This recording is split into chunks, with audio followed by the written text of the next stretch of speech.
Welcome back, everyone, to the Flying Lion podcast. I'm here tonight on another international break episode, Sam. Thanks for joining me.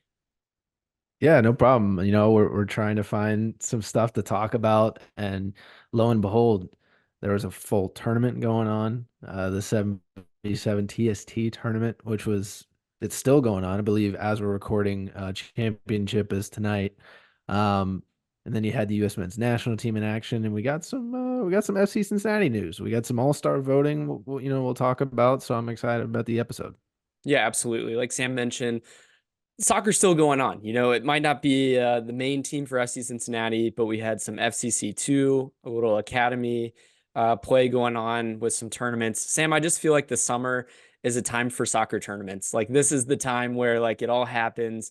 Usually you get the World Cup in the summer, you have Copa America. There's just a lot of cool tournament environment, that's going on. But as the U.S. men's national team was getting warmed up for Copa America, we're going to start with them. Unfortunately, they had a 5-1 loss against Colombia this past Saturday.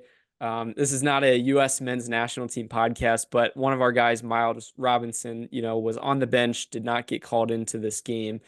Sam, they could have used him though in this effort. Yeah, I know we had spoken about that prior to the game when the lineup came out. Miles was not in the starting lineup and didn't even get a shout for a sub. So very interesting there. But I mean, in a 5-1 loss, gosh, that was embarrassing to watch.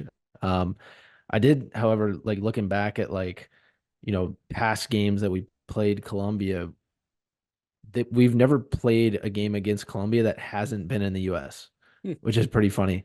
But yeah, this outing was really embarrassing. It was right. It was at the, I guess, Washington Commanders Commander Stadium. Stadium, right? Yeah, Yeah, I had to figure out which one they were, right? right. But yeah, I mean, what, 70, 80,000 people showed up? So this is my thought on this game. You see it in the Commander Stadium, the infamous Commander Stadium, where Joe Burrow, tore his ACL.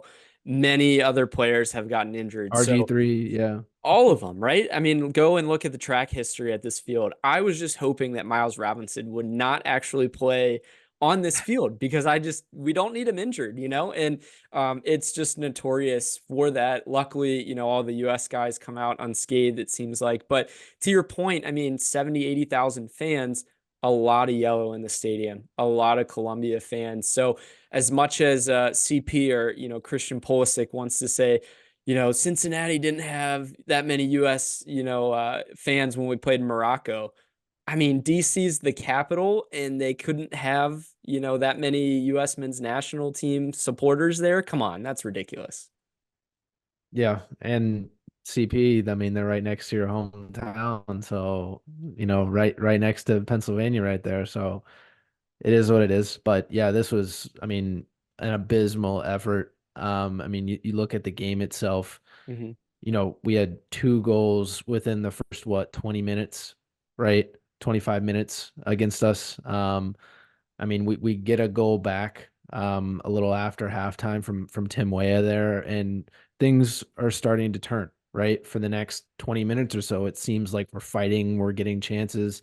But then, oh my gosh, the gates just opened up, and that last 25 minutes of the game was just so bad. The last 10, probably last 5 minutes, we let up those two goals. Oh my gosh, that was Just awful, seemed like awful. a, It wasn't Turner's fault though. yeah, That's my biggest thing is yeah, I don't like how much does Matt Turner, like, how much can he do?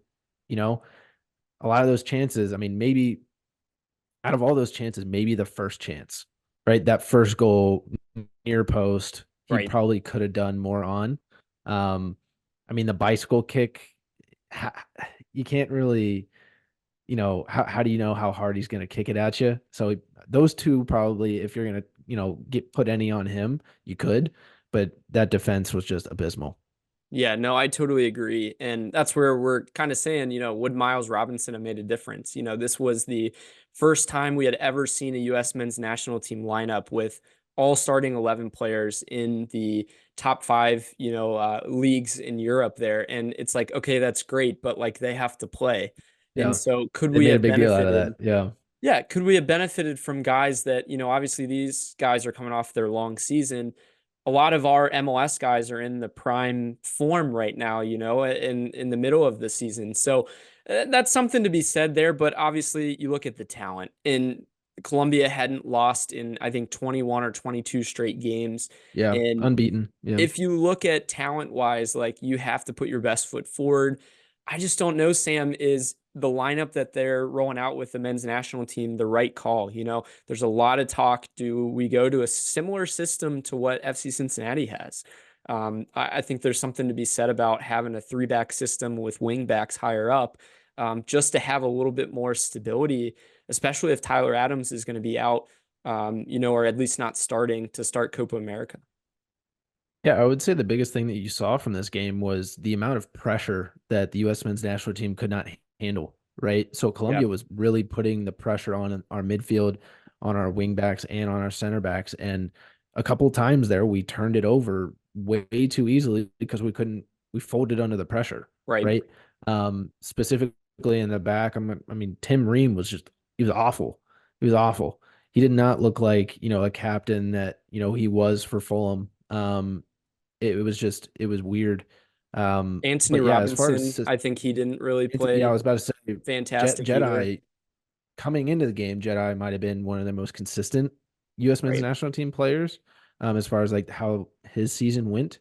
right. Obviously, Pulisic had his, but Jedi coming in was like, oh yeah, like he's probably going to be the most solidified, piece in the back. And then yeah, he got trampled all over on that left side as well.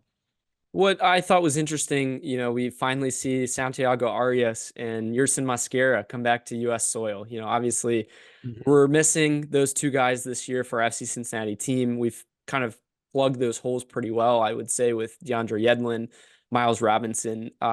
We didn't get to see, Arias. We didn't get to see Mosquera, but they were at least Arias, I think, on the bench. Mosquera didn't make the 18. But will be interesting to see going through Copa America. Do they even play a role?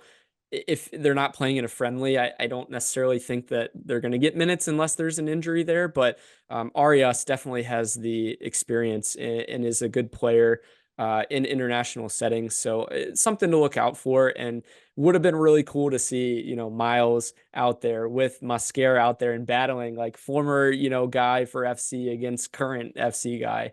But we didn't get that. So like we mentioned, 5-1 loss. It's a friendly, but there's a lot to be said about it. We go into a game on Wednesday for the U.S. men's national team against Brazil.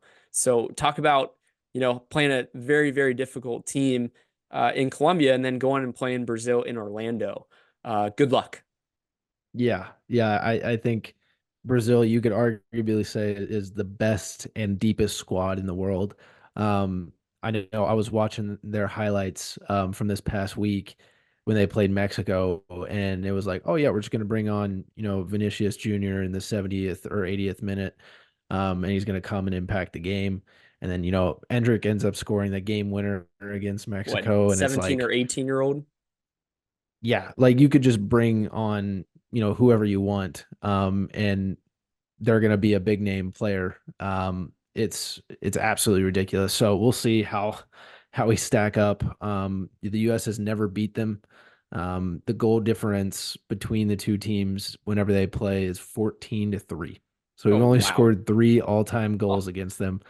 So we'll see if we get any against Brazil. my question for I, you, does Miles Robinson get an appearance in this game? Do they try to go with a different look to say, was this a fluky game with the back line, or do they say, do we, bring Miles in and see what he has No, to offer? if you're Greg and you don't replace that back line, then that's like Yeah, that's a problem, right? right, Because that back line, if you're gonna go back to it, they gave up 5 goals. right. So you're even. I know we're gonna touch on it here in a little bit, but you're even more on the hot seat if you go with the same one and you get beat 3-0 or 5-0 or whatever it is next, then you're gone. Yeah, I mean, that's a great shout. So Greg Berhalter, I mean, if anyone's seen online, is on the hot seat again. I mean, he had been rehired after the World Cup. A lot of talk, for a while, should he be the manager for this, golden generation, if we want to call it that? But they have to live up to that saying if we're going to say that they're a golden generation. And they played well at the World Cup. Didn't, ultimately get a good result against the Netherlands, but you can't just say it's, given to you. You have to go out and earn it, even if it's in a friendly. Like, just show me that you're competitive in it. Like, Yeah. 5-1 is just a slap in the face. So yeah, to your point, I mean, with that Greg situation, Sam, another question I, pose to you is, where would we go next? And I hate to even bring that situation up, but do they look at Pat Noonan, in that scenario? We had asked it before. I hope the heck not. And right in the middle or right before you start a Copa America tournament, in my opinion, you don't really go and look for another coach. You're not going to find one or, even bring one in until after the tournament, I'd imagine, but they're going to give him this opportunity. And if they don't show up well, in my opinion, then they might consider letting him go, with the fact that the, World Cup that we're hosting in 2 years is right around the corner. Yeah, I think flat out, and just saying this now, I told you, right after Copa America or right after this past game, but we missed out on Jesse Marsh. We missed Yeah. out. That was a huge swing and a miss. We should have grabbed him when we had the chance. He's a guy that has European experience, knows how to handle big name players.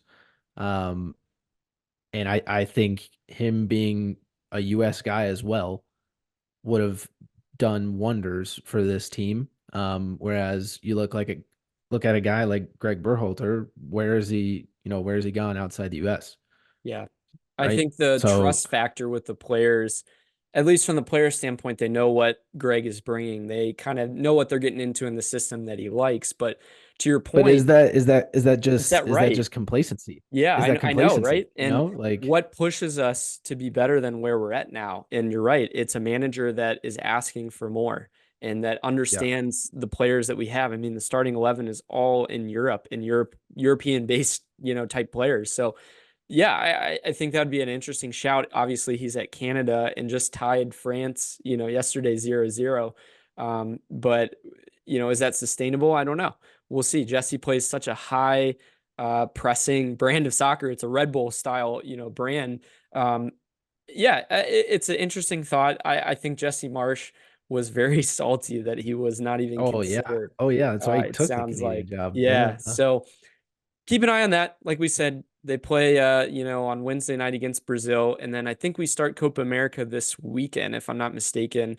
I think we have Panama, Bolivia. I think is the first game, and then Group stage. Yeah. Group stage yep, starts. yep, and Uruguay is the last one. So something to look out for. See if Miles gets a appearance. That'd be pretty cool. So as we move on, we had the soccer tournament, or TST, which was hosted in Cary, North Carolina. This is the second year that this tournament's been running, the second year that we've had a hometown team involved. So the Nati SC had represented. And a lot of these guys, Sam, are a combination of players from early FCC USL days, the likes of, Manuel Ledesma.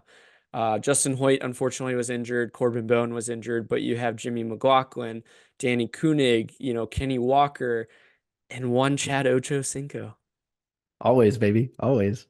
bringing the McDonald's to the team. But was fun to watch. I mean, I don't know if you got a chance, and for everyone who didn't go out and watch some of the replays, but it was just cool to see some of these guys on the field again.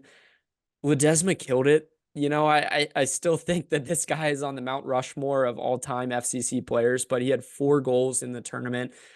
First year that he had actually played with the guys, but it was like he didn't skip a beat. He had some shots from outside that were just lasers into the corner. Um, I mean, he was the MVP in 2018 season for the USL. So, I mean, now we have two MVPs at different levels in Lucho and him. I mean, that's got to be your top two to go into the Hall of Fame right away. Yeah. I think seeing these guys, be able to be out there, kind of represent Cincinnati in a way, right? Um, they were in a group with Pat McAfee's team, JJ Watt's team, and then the Reggae Rovers, who actually went undefeated in their group. Hmm. So it was tough competition within that group. But but you saw a lot of support from FCC fans that were Mhm. there in North Carolina, which is Yeah, really shout out cool. to them. That was Um, awesome. yeah, for making the travel, being to get to see the whole tournament in general because it's 7v7, really cool, fast paced, like Ryan said, and there's no throw-ins. The rules are meant to keep the ball in play, meant to keep the game going. But mentioning the other big names that were in the tourney, you got Nani that had a team, Aguero had a team, and then you have the likes of the big clubs like Inter Milan, Dortmund, Bayern Munich, all had teams. So yeah, I mean, it was a spectacle for sure. Yeah, and they're going for a $1 million prize, like Sam had mentioned. The championship is actually tonight, and Nani's team, I think, is in the final. So that'll be interesting to see, what happens with them. Sam, are we going to get a Flying Lion team into the TST next year? Oh, geez. We might have to. I'd say we'd have to petition a Ryan Elser into the Natty SC. How about that? How about Oh that, huh? man, yeah, no. I don't know if I could, keep up with the likes of all those big names that you mentioned. But if Pat McAfee can do it and JJ Watt can do it, then We'll I put we'll think we put can do it. Ryan in the middle with Ledesma out wide. Come on. Dream. That's a dream right there. But yeah, so we'll see. Unfortunately, we got knocked out, in the group stage. But it was fun to see them for, the solid 3 games that they had. We'll see what guys we get next year. I was really excited to see how Justin Hoyt was gonna get involved with the team. I mean, he's still open out wide right, let's be honest. But yeah, so it's again fun just to watch soccer competitively for guys that maybe I think a lot of them, Sam, correct me if I'm wrong, had retired or are playing like Yeah. semi-pro ball. I don't think really many of them were playing professionally currently. But to see the competitive edge, you saw a high tackle on Sergio Aguero that he didn't really like. I think Nani got into it with Yeah. Sasha Question at one point as Mhm. well. So, I mean, there's high stakes going, and it's not like it's just a recreational type thing going on. It would be, I would imagine, really fun to go and watch. So we might have to make a trip next year.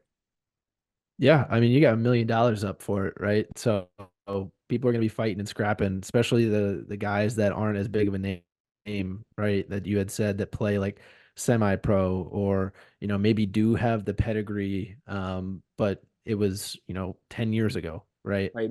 So they need they need the money. Yeah. Speaking of big names, I hear you have a trivia question. I got a trivia question based off of our one Chad Johnson or Chad Ochocinco. He's always been, an avid soccer fan, seeing that he, was in the Natty SC. And he was at times a player, even more than just, for Natty SC. So Ryan, I pose the question to you. What MLS team did Chad have a trial with in 2011? 2011, it was like right around the time when he was like, I think done with the Bengals, if I'm not mistaken, or maybe he had gone to New England. I think he was just dipping his feet into it. At first, I wanted to say like New England Revolution, but for some reason, Kansas City comes to mind. I just don't know if it was the Wizards or if they were like Sporting KC, but I'm gonna go Kansas City. Kansas City, he locks it in. We will let you know the answer on the other half of the pod. Hey, FC Cincinnati fans, we are pumped to share our new sponsor, Peak Cocktails. I'm sipping on the passion fruit margarita, which is so spicy and it makes me feel like I'm on the beach. Ooh, that sounds great. I'm drinking the Blood Orange Spritz, which has a great subtle ginger flavor coming from its scientifically formulated recipe to promote exercise recovery, enhance relaxation, and support a better night's sleep. Ryan, that's exactly why I love them. Their cocktails are designed to fit seamlessly into your health conscious lifestyle, giving you the enjoyment of a delicious adult drink without the downsides of alcohol. Guys, next time you are looking for that post-workout drink or an afternoon pick-me-up, grab a Peak Cocktail. Visit them at www.peakcocktails.com and use the code FLYINLION at checkout to get 20% off your first order. Zach, enjoy your drink. Welcome back, everyone. Over this break, when you're listening to this sponsor, Sam and I had the debate. Should we try to get Chad onto the pod? I think that would be a fun convo just to hear what his opinion is on how soccer's going in the US. He's a big time, FC24 or FIFA player. So I would be really interested to see his perspective. I think he might be like probably an ambassador for the 2026 World Cup coming up too, even though he's a football guy. But that would be really cool to have Chad on the pod. Yeah, he was at the World Cup. If you remember, Oh, true. he was making content at the World Cup. So I mean, let us know if somebody knows Chad, or if you want to see Chad on the pod, we'll try and make it happen. Yeah, absolutely. Can't promise like McDonald's for him, but maybe we can get like a FIFA match going or something. That'd be fun. Sam, Yeah. this past week we did not have first team action for FC Cincinnati, but the FCC2 kept rolling along. They got a 2-0 win on this past Saturday against the Philadelphia Union 2, which actually was the top team in the East at the time. And I think after this game they're still the top as well. But we're back on track. We had lost the game before, but had won, I think, 5 in a row prior. So that moves us to third in the East, and our academy just continues to show out. Yeah, I mentioned, the FCC2 team, I think we're top three, third right now. Third, Yeah, yep. you said top team. And yeah, I mean, that's pretty darn good. That's pretty darn good for if you think of how long, these other academies, these other second teams have been, together and been a thing. Um, I think for us being relatively new of having the second team and having, building our academy, we don't have every single age group, right? For our academy, Right. we only have certain age groups, right? So we're limited in the talent that we can acquire. And I know we had spoken about it at the beginning of this year and, throughout the year of how important it was for us to acquire that talent from other clubs. Hmm. You saw the acquisition of, a lot of former or, current MLS Next Pro or, bench players for MLS teams join the FCC2 team to add, some depth, some youth, which I think has helped a lot. And obviously you could see we're beating the likes of Philly, so we're putting it to these big teams. I'm excited to see where this, I think what was it, the academy too, I saw just won a cup as well. Yeah, So not only is U14s. FCC2 winning games, yeah, U14 cup, we're winning all the way down to the ranks.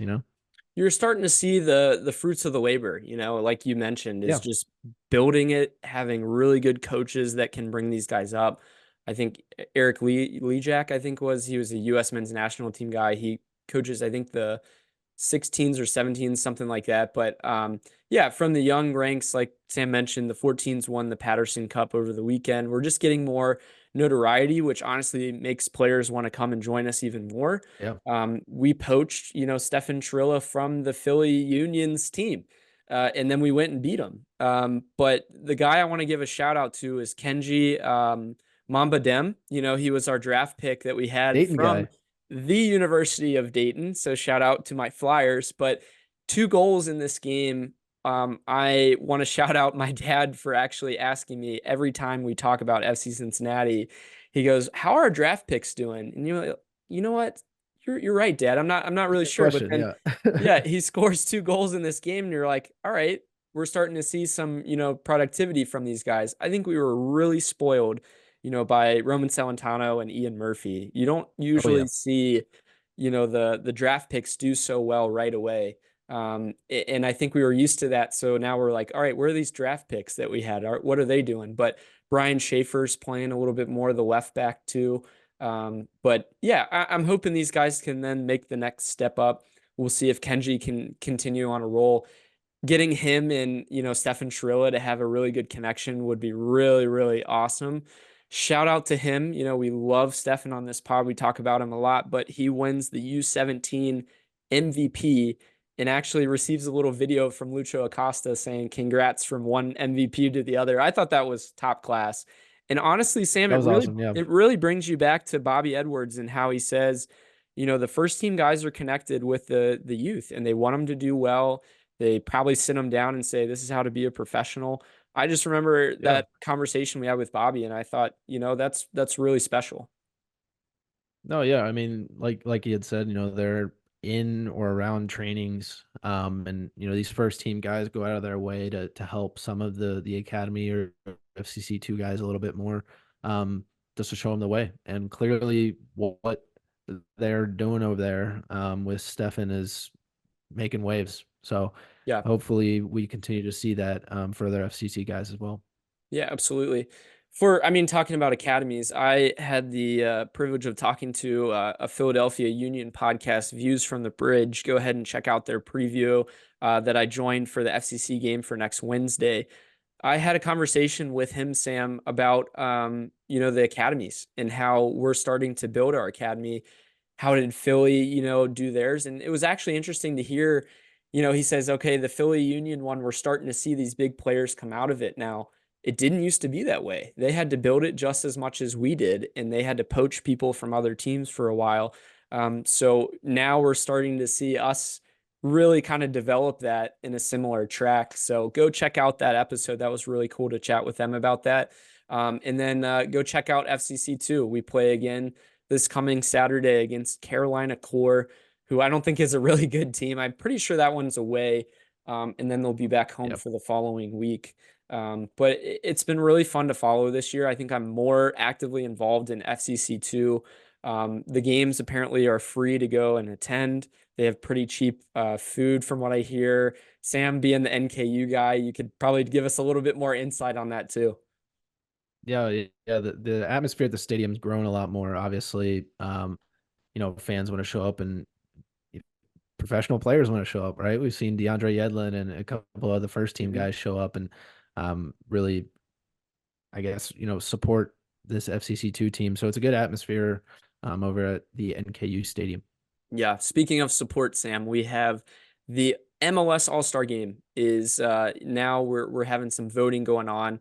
I think today actually might be the last day for fans to go and vote for your starting 11, but you can do your captain vote for another, I think, 20 days.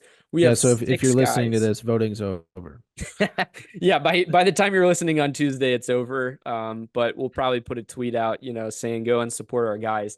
We have 6 guys in the running for potential starting spots. We have Lucho, number 1, for attacking mid. No surprise there.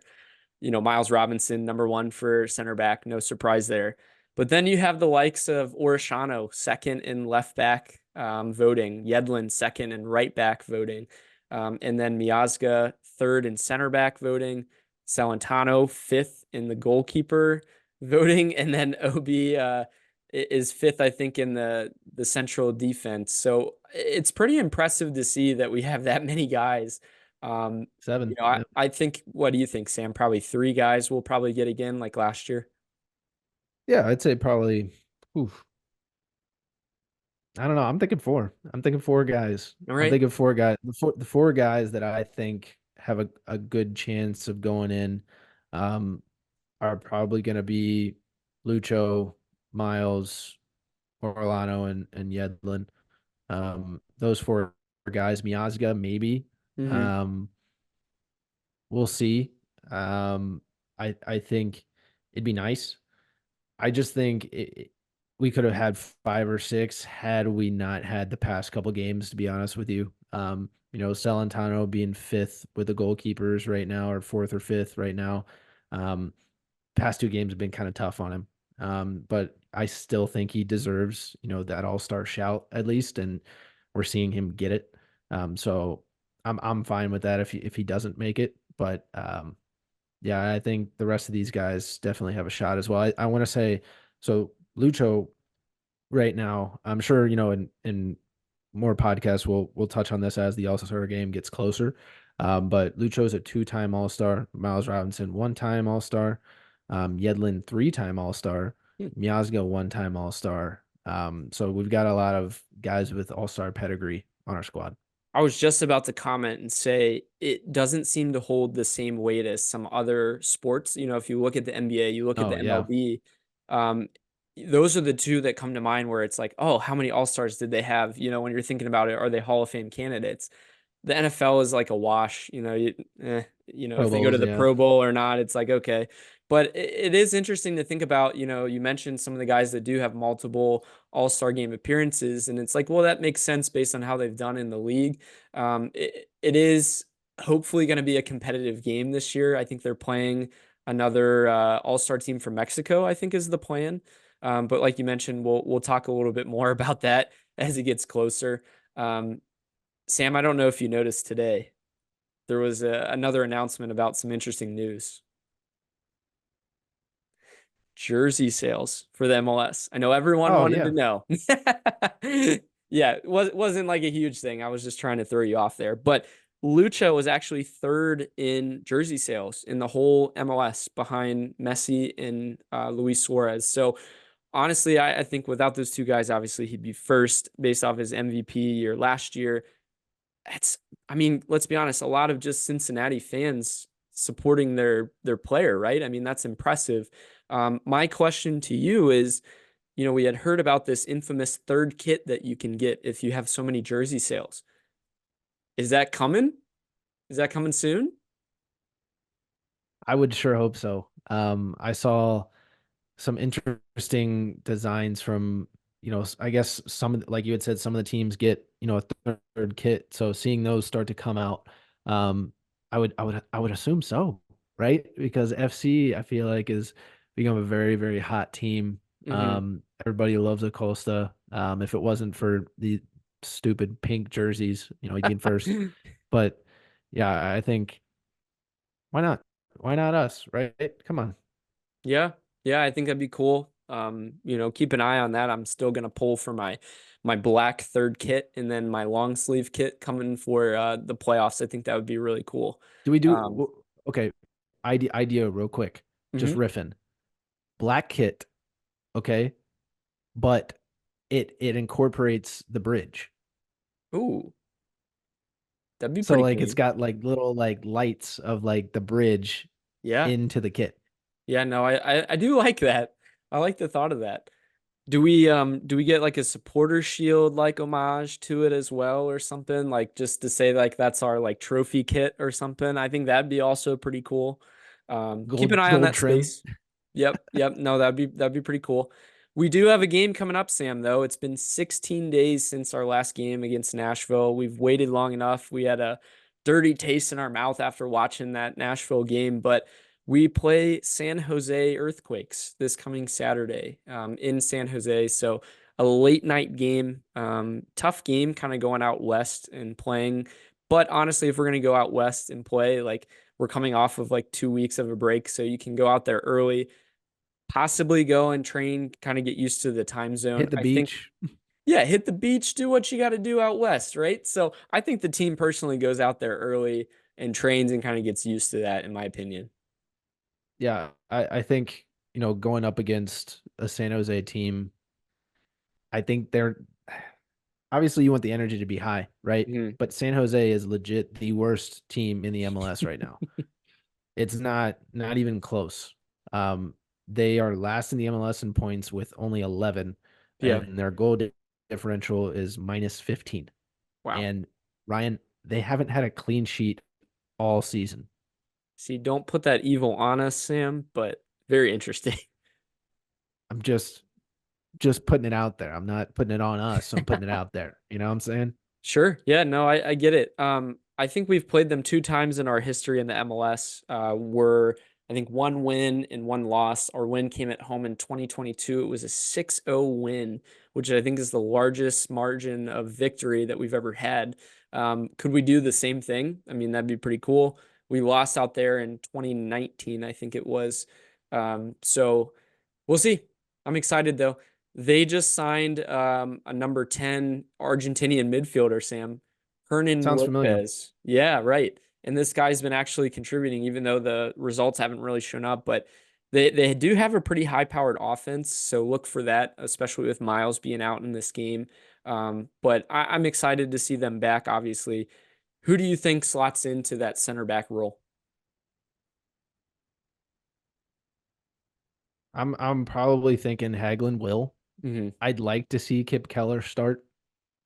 Because I feel like we haven't seen him in the starting role in a while. But I think Hagelin will get that start. If I'm not mistaken, he did play in the FCC2 game and might have gotten injured, actually. Kip Keller. Keller. Yeah. So We'll see we'll if he's ready. see. Well, yeah, we'll see his status. I think you're right. I think they go Miazga in the middle, Murphy, and then I think they'd probably do go Hagelin in this game. Yedlin's coming back, Yeah. Oriano. We're pretty much at full strength otherwise, and we're not really losing out as many players as some other teams are. So I feel kind of confident with that.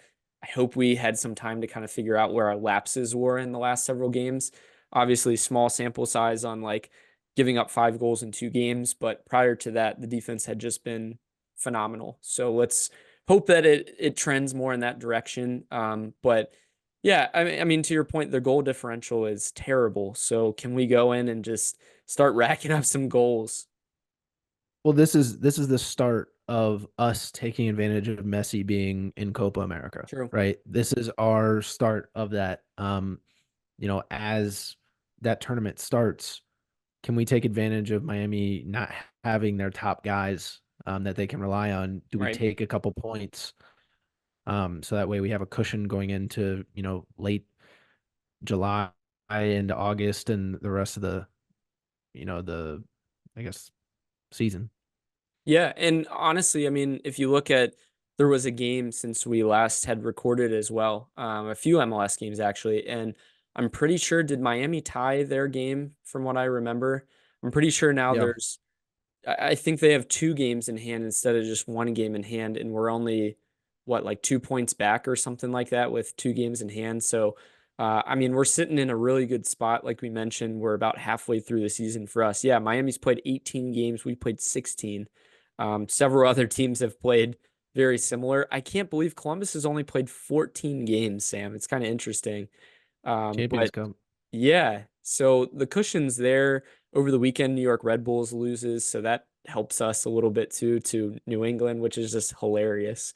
But yeah, it is kind of strange. We say an international break, but then there's still some MLS games going on, like this past weekend. Like, what's up with Nobody that? knew. Nobody knew. I saw Kenta's tweet about Right. that, and he was like, "Hey, we talked about it on the Flyin podcast, and nobody knew there was any MLS games going on."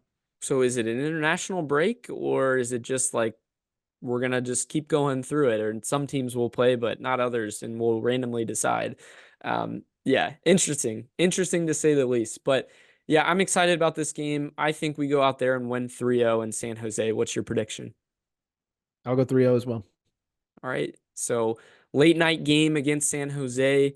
Hopefully we'll get a win. We then have a game, like I said, against Philadelphia at home the coming Wednesday. We'll give you a preview of that and a recap of the San Jose game. But Sam, before we go, I want to hear your trivia question and answer.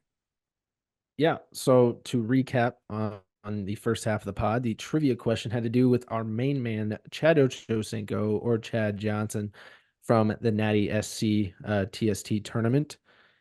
The question was, what MLS team did Chad have a trial with in 2011? Ryan, you went with the Kansas City Monarchs, or did you go? Which one did you decide on? I think I said the Wizards actually. Kansas City Wizards. Yeah. All right.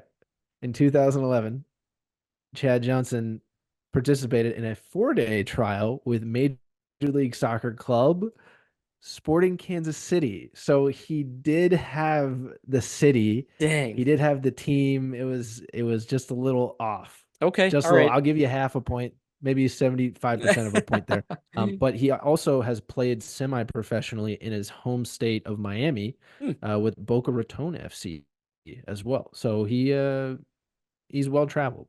Where would Chad fit into this FC Cincinnati team? Oh, he's an out wide guy. He's an out wide guy. But would he track back? Absolutely. No. No, he'd be like Alvis Powell in his first season with FC Cincinnati. Yeah, high, wide, just like all of a sudden darting runs, up the side, and then a shot that goes 50 yards over the goal. Yeah, I could totally see that. Chad was fun to watch in this tournament, though. He was chatting away with some of the players. I think honestly distracting people more than anything, but put in decent shifts out there, had some good runs. I don't think he scored though, did he, Sam? I'm not too sure on that. Yeah, I don't think he did, but hopefully we can get him on. I would love to have Chad on the pod. That would be really cool just to chat about all things FCC. He's got to be or not a jersey swap. He's got to be a sword pull, right? I mean, at some point. Oh yeah, especially after this. Yeah. Do you think that he comes in and does a sword pull? That'd be cool. I think so. He's got to. He's a Cincy legend. Home crew game? Do you say, yeah, are we saving him? Is that what we're doing? We're saving him? I don't know. I wonder. I mean, we're kind of dwindling our numbers of people that we can do sword pulls for. Yeah. How many important people in Cincinnati do we have? Yeah, look for Chad to do that, though. That'd be pretty cool. Well, Sam, anything else you want to add before we close out here? No, I'm just excited to get some soccer going this weekend as we get FCC back on track, hopefully back in the winning column and start another streak. Let's go. Yeah, absolutely. So U.S. men's national team plays. We got some FC Cincinnati soccer. There's a lot of soccer going on. I'm pretty sure European stuff is going to be ramping up here soon. And we'll be here to cover it all. And we'll see you guys next week. Thanks for listening. Subscribe, like, follow us on all the socials. And we'll be back probably early next week.